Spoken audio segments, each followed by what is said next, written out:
Hello दोस्तों, welcome to the movie diaries. दोस्तों, आज की फ़िल्म है from the land of the moon. आज की फ़िल्म एक रोमांटिक ड्रामा है। इस कहानी में कुछ भी साफ नहीं है। कहानी कुछ इस तरह है जैसे आईने पर पड़ी धूल हो। इस कहानी में हमें एहसास होता है कि वक्त कितनी तेज़ी से भागता जा रहा है, कितनी बातें इस वक्त में एक साथ घट गई। दोस्तों, कहानी की शुरुआत में हवाओं को चीरती हुई एक कार गुजर रही है जिसमें एक महिला है और एक पुरुष, और पिछली सीट पर एक लड़का बैठा था। शायद ये दोनों पति पत्नी हैं और पिछली सीट पर बैठा उनका बेटा। रात वो एक होटल में रुके और सुबह तैयार होकर अपने सफ़र पर निकल गए। उनकी गाड़ी एक जगह ट्रैफिक में रुक गई। तभी गैब्रियल को कुछ दिखाई दिया और वो गाड़ी से निकलकर उस तरफ भागी। शायद उसके पति जोस को इस बात की जानकारी है। उसने कहा कि तुम सब वहाँ चले जाओ, मैं तुम्हें वहीं मिलूँगी। उसका पति और उसका बेटा वहाँ से निकल गए। वो एक बिल्डिंग के बाहर गई, नंबर 26। शायद इस जगह से उसका कोई अतीत जुड़ा है। उसने नाम की लिस्ट देखी। उसकी नज़र एक नाम पर आकर रुक गई। शायद ये वही नाम है जिसकी वो तलाश कर रही थी। उस नाम को देख उसकी आंखें भर आई और कहानी वहाँ से पास्ट में चली गई। हम एक विलेज में एक लड़की को देखते हैं।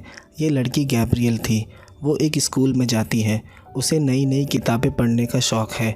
वहाँ एक प्रोफेसर है, मार्टिन, जो उसे किताबें लाकर दिया करता था। आज वो उसके लिए नई किताब ले आया है। वो उसे पहली बुक लौटाती है जो उसने पढ़ ली है। यहाँ गैब्रियल उसे अपनी बातों से सेड्यूस करने की कोशिश करती है, पर मार्टिन शादीशुदा है और विलेज में उसकी काफ़ी इज्जत थी। तो इन सब में पढ़ के वो अपना नाम नहीं ख़राब करना चाहता, इसलिए गैब्रियल की बातों का उस पर कोई फ़र्क नहीं पड़ता। गैब्रियल जवानी के उस मोड़ पर थी जहाँ उसे किसी के साथ की ज़रूरत थी। वो वहाँ से अपने घर की तरफ निकल पड़ी। गैब्रियल के घर पर उसकी छोटी बहन और उसके माता पिता है। उसके खेतों में काफ़ी मज़दूर भी लगे थे। फसल पक गई और कटाई शुरू थी। गैब्रियल जवान थी और बेहद खूबसूरत भी, जिस वजह से सभी मज़दूरों की निगाह उस पर टिकी रहती। वहाँ एक और मज़दूर है, जोस, जो उसके ही खेतों में काम करता है। उनका कोई एक ठिकाना नहीं था। पोस्ट वर्ल्ड वॉर 2 के बाद एक और वॉर शुरू हो गया था, जिसके बाद लोग एक गांव से दूसरे गांव पलायन कर अपना गुजारा कर रहे थे। कुछ दिनों में फसल कट जाने पर वो अपनी मजदूरी लेकर दूसरे गांव निकल जाएंगे। गैब्रियल अक्सर रोमांटिक नोवेल ही पढ़ा करती क्योंकि उसके जीवन में प्रेम की सबसे ज़्यादा कमी थी। दूसरे दिन गैब्रियल के घर एक छोटी सी पार्टी रखी थी जिसमें सबसे मज़दूरों को भी निमंत्रित किया गया था, और वहाँ उसका प्रोफेसर मार्टिन भी अपनी पत्नी के साथ आया है जो कि प्रेग्नेंट थी। गैब्रियल उसे ही देख रही थी। जब मार्टिन थोड़ा फ्रेश होने जाता है तो गैब्रियल उसके पास गई और उसके हाथों में एक चिट्ठी थमा दी। जब उसने खोलकर देखा तो उसमें गैब्रियल ने उससे अपने प्यार का इजहार किया था, पर मार्टिन उसे धक्का देकर वहाँ से चला गया क्योंकि सामने उसकी पत्नी बैठी थी। गैब्रियल जाकर सबके सामने उसे टेबल पे धक्का दे देती है। उसकी इस हरकत की वजह से उसके माता पिता को काफ़ी शर्मिंदा होना पड़ा। लोगों को लगता है शायद गैब्रियल की दिमागी हालत ठीक नहीं। उसके बाद गैब्रियल वहाँ से जंगलों में भाग जाती है। सुबह सब उसे ढूंढने निकल जाते हैं। वहाँ वो एक जगह बेहोश गिरी हुई मिली। जो उसने उसे उठा रखा था। ऐसी खूबसूरती जो हर किसी को अपना दीवाना बना दे। आज पहली बार उसे इतने करीब से देखा था। उसके पिता गैब्रियल को वहाँ से लेकर चले जाते हैं। कभी कभी गैब्रियल के पेट में एक ज़ोरदार दर्द उठता जो कि बर्दाश्त के बाहर था, पर उसके परिवार को लगता गैब्रियल दिमागी रूप से अनस्टेबल है। रात वो कपड़े उतार खिड़की पर खड़ी हो गई। सभी मज़दूर उसे देखने लगे। भीतर से उसकी माँ ये सब देख रही थी। शायद अब उन्हें भी समझ आ गया था कि गैब्रियल की शादी करवा देनी चाहिए, पर इतने कम वक्त में एक अच्छा लड़का ढूंढना नामुमकिन था। दूसरे दिन गैब्रियल की माँ उसे एक साइकेट्रिस्ट के पास ले जाती है, पर गैब्रियल कोई मानसिक रूप से बीमार नहीं थी। वहाँ उसे फिर से पेट में एक ज़ोरदार दर्द उठा, पर उसकी माँ को लगता है ये भी उसके पागलपन का हिस्सा है। गैब्रियल को पियानो का भी शौक़ है। एक दिन पियानो बजाते वक्त जोस वहाँ चला आता है और कमरे के बाहर से उसे सुनने लगता है। ये सब गैब्रियल की माँ देख रही थी। दूसरे दिन उसकी माँ उस जगह आती है जहाँ सभी मज़दूर रहते हैं। वहाँ वो जोस से अकेले में बात करना चाहती थी। वो कहती है कि जोस भी शायद अपनी ज़िंदगी से थक गया होगा और हर बार एक गांव से दूसरे गांव पलायन करना काफ़ी मुश्किल होता होगा, इसलिए वो गैब्रियल से शादी करने का प्रस्ताव उसके सामने रखती है। जोस उसकी खूबसूरती को लेकर काफ़ी घबरा रहा था कि गैब्रियल पढ़ी लिखी और इतनी खूबसूरत, भला उस जैसे मज़दूर से शादी क्यों करेगी। और उन दोनों के बीच एक उम्र का भी फासला था। पर जोस उसके माता पिता की काफ़ी इज्जत करता है, इसलिए वो हामी भर देता है। उसकी माँ को भी लगता है कि जोस से ज़्यादा खुशी उसकी बेटी को कोई नहीं दे पाएगा। उसकी माँ उससे कुछ भी नहीं छिपाती। वो बताती है कि गैब्रियल दिमागी रूप से ठीक है, पर वो थोड़ी बीमार है। यहाँ गैब्रियल को उसकी छोटी बहन से उसकी शादी के बारे में पता चला और वो इस बात से काफ़ी नाराज़ हो गई। दूसरे दिन उन्होंने जोस को घर चाय पर बुलाया ताकि गैब्रियल और जोस एक दूसरे से मिल ले। जोस ने अपनी कहानी सबको बताई कि इंडो चाइनीज़ वॉर में उसका विलेज बर्बाद हो गया। तब से आज तक वो यहाँ से वहाँ भटक रहा है। पर गैब्रियल को जोस बिल्कुल पसंद नहीं, न उन दोनों का कोई मैच था। वो गुस्से में उठ वहाँ से चली गई। जोस उसके पीछे गया। वहाँ गैब्रियल ने कहा, तुम मुझसे शादी करना चाहते हो? क्या तुम पागल हो गए हो? हमारा कोई मेल नहीं और हम अजनबी हैं। उसके घर वाले उससे छुटकारा चाहते हैं, इसलिए उन्होंने उसकी शादी के लिए हाँ की है। ये सुन जोस वहाँ से चला गया। वैसे भी आज वो सभी मज़दूरों के साथ जा रहा है। गैब्रियल की माँ ने आकर उसे समझाया कि जोस एक अच्छा इंसान है और वो उसे काफ़ी खुश रखेगा। वो सभी जाने को तैयार हो रहे थे। तभी जोस ने देखा सामने से गैब्रियल आ रही है। गैब्रियल ने कहा वो शादी करने को तैयार है, पर उसकी शर्त है। वो कभी उसे प्यार नहीं कर पाएगी, न उसे एक पत्नी का प्यार दे पाएगी। यहाँ तक कि उसने खुद को उसे छूने से भी मना कर दिया। जोस उसके माता पिता की इज्जत रखने को उसकी सारी शर्तें मान जाता है। गैब्रियल ने पूछा, अगर वो खुद को छूने नहीं देगी तो वो क्या करेगा? जोस ने उसका जवाब देते हुए कहा, इस दुनिया में बहुत सारी महिलाएं हैं जो पैसे लेकर अपना जिस्म बेचती हैं। वो उनके पास चला जाएगा। शादी का दिन आ गया, पर गैब्रियल अपने पेट के दर्द से काफ़ी परेशान है। हम देखते हैं दोनों की शादी हो गई। वो शहर में रहने चले जाते हैं, जब तक कि उनका समंदर के किनारे वाला घर बनकर तैयार नहीं हो जाता। रात गैब्रियल बेड पर सोती और जोस सोफ़ा पर। इसमें जोस को भी कोई ऐतराज़ नहीं, क्योंकि बिना मर्जी के वो उसे नहीं छूना चाहता। पर कहीं न कहीं अब उसे जोस से जेलसी होने लगी थी कि वो बाहर औरतों के साथ सोता है। वो उससे पूछती है कि वो महिलाएं पैसे लेकर क्या करती हैं। इस पर जोस कहता है वो सब कुछ जो एक पुरुष एक महिला से चाहता है। रात गैब्रियल खुद को तैयार करती है और उसने कहा कि उसे आज से बाहर जाने की ज़रूरत नहीं। जो पैसे वो बाहर देता है वो उसे दे और जो करना है करे। गैब्रियल के दिल में कहीं न कहीं जोस के लिए जगह है, पर वो बताना नहीं चाहती। उस रात वो दोनों पहली बार इंटीमेट होते हैं। दूसरे दिन गैब्रियल के पेट का दर्द हद से ज़्यादा बढ़ जाता है। जोस उसे डॉक्टर के पास ले गया। वहाँ पता चला कि उसे किडनी स्टोन है और इसके लिए उसे स्पा केयर लेना होगा और उसे इलाज होने तक वहीं रहना होगा जब तक कि उसका स्टोन ठीक नहीं हो जाता। दूसरे दिन इलाज के लिए अपने डेस्टिनेशन पर निकल गए। दोनों के बीच एक अजीब सी खामोशी थी। वो स्पा केयर पहाड़ों के बीचों बीच था, वादियों से घिरा हुआ।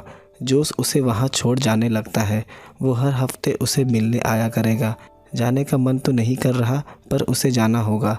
उसे गैब्रियल की काफ़ी चिंता थी। वहाँ वो कमरे में गई। वहाँ से पहाड़ों की खूबसूरती साफ दिखाई दे रही थी। वहाँ डॉक्टर उसे बताता है उसे ज़्यादा से ज़्यादा पानी पीना होगा, तभी उसका इलाज हो पाएगा। वहाँ उसकी दोस्ती एक नर्स से हो जाती है जिसका नाम एगोस्टीन था। उस अनजान जगह पर दूसरा कोई नहीं था बात करने को। एक दिन वो एक कमरे के बाहर आकर रुकी। उसमें एक शख्स था, उसका नाम एंड्रे है। एगोस्टीन उसकी देखभाल किया करती। उसकी नज़र जाकर बिल्कुल एंड्रे पर टिक गई, क्योंकि एंड्रे बिल्कुल वैसा ही था जैसे पुरुष की तलाश उसे हमेशा से थी। एंड्रे की नज़र उस पर पड़ी। पहले तो उसे लगा कि गैब्रियल भी यहाँ एक नर्स है, पर उसने बताया कि वो यहाँ एक पेशेंट है। तबीयत ज़्यादा ख़राब होने की वजह से एंड्रे का कभी कमरे से बाहर आना जाना नहीं होता। उसका सारा दिन इसी कमरे में बीत रहा था। यहाँ हमें पता चलता है कि एंड्रे एक सोल्जर है और वो इंडो चाइना वॉर में जंग लड़ रहा था। उसे हॉस्पिटल में इलाज के लिए भर्ती किया गया है। उसके पिता एक जनरल है। एंड्रे को यूरेमिया है, जिसकी वजह से उसे कई बार एक घातक दर्द उठता है। गैब्रियल उसे मन ही मन पसंद करने लगी थी, यहाँ तक कि उसने अपने हाथ की भी रिंग निकाल कर रख दी। दोपहर एंड्रे कमरे में न्यूज़पेपर पढ़ रहा था, तभी वहाँ गैब्रियल आई। यहाँ एंड्रे भी उसे कोई सवाल नहीं करता कि वो कौन है और यहाँ बार बार उससे मिलने क्यों चली आती है। वो घंटों उसके कमरे में बैठी रहती। एंड्रे को किताबें पढ़ने का काफ़ी शौक़ था। जैसा कि हम जानते हैं, गैब्रियल को भी किताबों का काफ़ी शौक़ है। यहाँ दिन बीत रहे थे। एक शाम जब गैब्रियल हॉल में बैठी होती है तो उसके कानों में एक धुन सुनाई दी। जब उसने मुड़कर देखा तो वो एंड्रे बैठा पियानो बजा रहा था। गैब्रियल को भी पियानो काफ़ी पसंद था, जैसे वो एक दूसरे के लिए ही बने हो। अब वो अपना ज़्यादा समय एंड्रे के कमरे में बिताने लगी थी। एंड्रे को इस बात की खबर थी कि गैब्रियल शादीशुदा है, पर उसे इस बात से कोई फ़र्क नहीं पड़ता। गैब्रियल भी उसकी देखभाल करने लगी थी। जोस कभी कभी उसे मिलने आ जाया करता, उसकी खबर लेने, पर गैब्रियल को इससे खुशी नहीं होती। वो अब एंड्रे के करीब जाने लगी थी और उसे ये पसंद भी नहीं कि वो यहाँ ज़्यादा देर तक रुके। इस बात से कहीं न कहीं जोस को भी तकलीफ़ थी, पर वो उसे बयां नहीं कर पाता। रात गैब्रियल एंड्रे के कमरे में पहुँच गई। वो काफ़ी दर्द में था, पसीने से भीगा हुआ। आज पहली दफ़ा वो एंड्रे के इतने करीब थी। किसी तरह वो रात बीती। दूसरे दिन गैब्रियल ने देखा एंड्रे अपने कमरे में नहीं है। उसने खिड़की से बाहर नज़र घुमाई। कुछ सोल्जर एंड्रे को गाड़ी में रख वहाँ से ले जा रहे थे। गैब्रियल की सांसें थम गई। वो भागती हुई उस गाड़ी का पीछा करने लगी और भागते भागते वहीं गिर पड़ी। हम देखते हैं वक्त बीत गया, सर्दियाँ आ गई, पर एंड्रे का कोई पता नहीं। न वो दोबारा लौटकर यहाँ आया। फिर से वही खामोशी जीवन में फैल गई। और जो वहाँ नर्स थी एगोस्टीन, वो भी छुट्टियों पर चली गई। अब गैब्रियल खुद को वहाँ काफ़ी अकेला महसूस कर रही थी। एक शाम वो नीचे बैठी कॉफ़ी पी रही थी। तभी उसकी नज़र एक शख्स पर पड़ी। वो चेहरा जाना पहचाना सा लगा। वो कोई और नहीं, एंड्रे लौट आया था। उसने बताया कि उसे ट्रीटमेंट के लिए दूसरे हॉस्पिटल शिफ्ट कर दिया गया था। उसने जिक्र किया कि वो भी उससे काफ़ी वक्त से मिलना चाहता था। वो वहाँ हर दिन उसे याद कर रहा था, पर कहीं न कहीं गैब्रियल उससे नाराज़ है कि वो उसे बिना कुछ बताए यहाँ से चला गया। पर अब गैब्रियल के भीतर का घाव भी भर चुका था। वहाँ उन्होंने काफ़ी पल एक साथ बिताए और दोनों ने एक साथ अपनी तस्वीर निकाली। एक दिन जब दोनों बाहर थे तो वहाँ एंड्रे बताता है उसका ज़्यादा समय लड़कों के बीच ही बीता है और ना ही उसे कभी किसी लड़की से प्यार हुआ, और शायद गैब्रियल पहली ऐसी है जिसे एंड्रे पसंद करता है।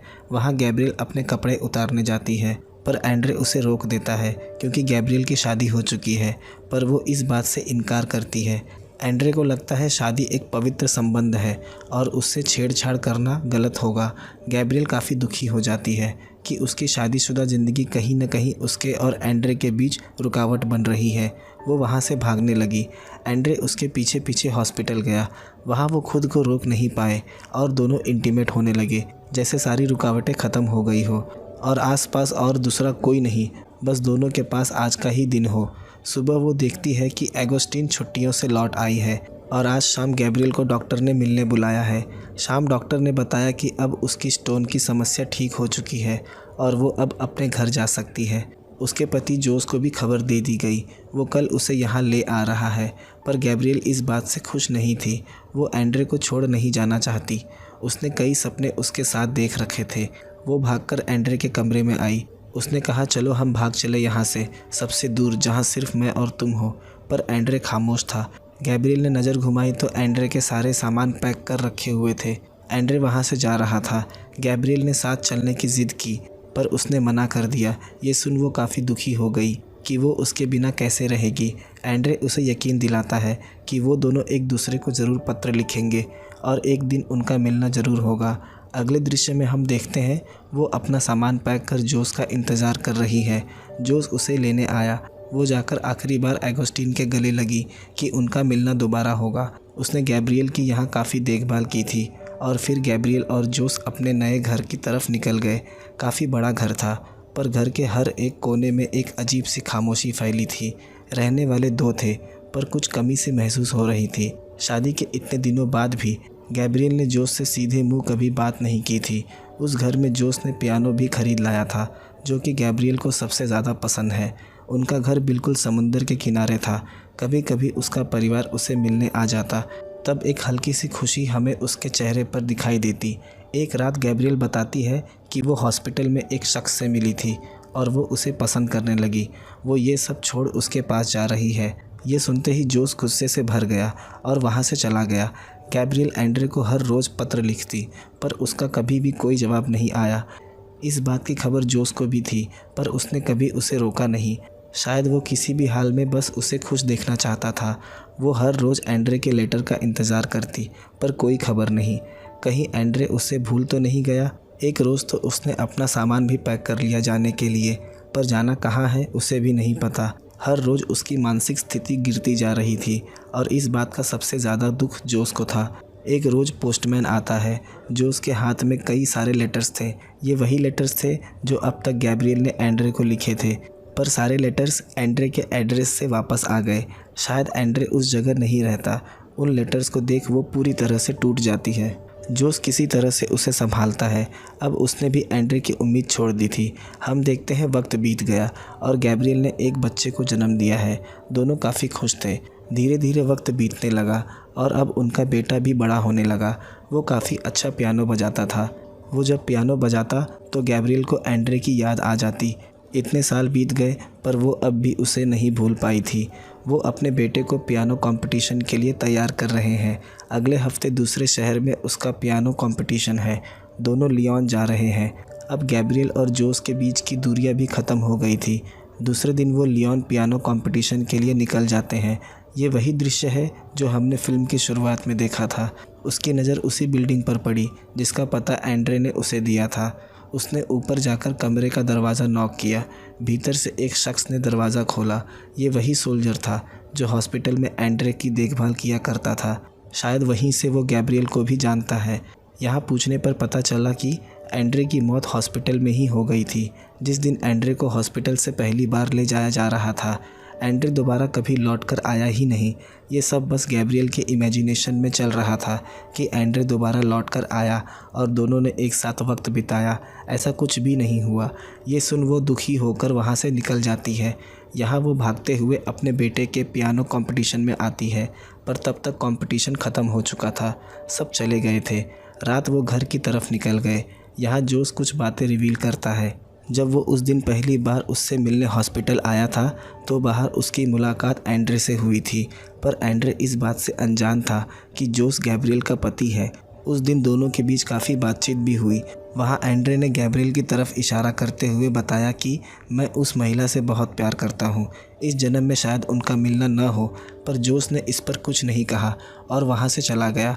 और उस दिन जब एंड्रे को हॉस्पिटल से ले जाया गया तब भी जोस वहीं था और उसने गैब्रियल को उसकी गाड़ी के पीछे भागते हुए भी देखा। ये सब जान गैब्रियल काफ़ी इमोशनल हो जाती है। रात वो अपने घर पर आई और अपने बैग से उस तस्वीर को निकालती है जो उसने एंड्रे के साथ हॉस्पिटल में खिंचवाई थी। पर उस तस्वीर में सिर्फ वही था, क्योंकि उसने कभी एंड्रे के साथ फ़ोटो खिंचवाई ही नहीं और वो कभी वापस लौटकर कभी आया ही नहीं। ये सिर्फ उसके दिमाग का वहम था। यहाँ शाम जोस उसे सब बताता है कि वो उसे किसी भी कीमत पर नहीं खोना चाहता और उसे उसकी काफ़ी चिंता है। गैब्रियल को भी एहसास होता है कि वो हर वक्त जोस से दूर भागती रही, पर जोस जितना प्यार शायद ही उसे कोई दे सकता है। उसने हर वक्त उसे खुश रखने की कोशिश की। कहानी इसी खूबसूरत दृश्य के साथ ख़त्म हो जाती है। दोस्तों, अगर कहानी पसंद आई हो तो वीडियो को लाइक, शेयर और चैनल को सब्सक्राइब ज़रूर कर दें। मिलते हैं अगले वीडियो में एक नए एक्सप्लेनेशन के साथ।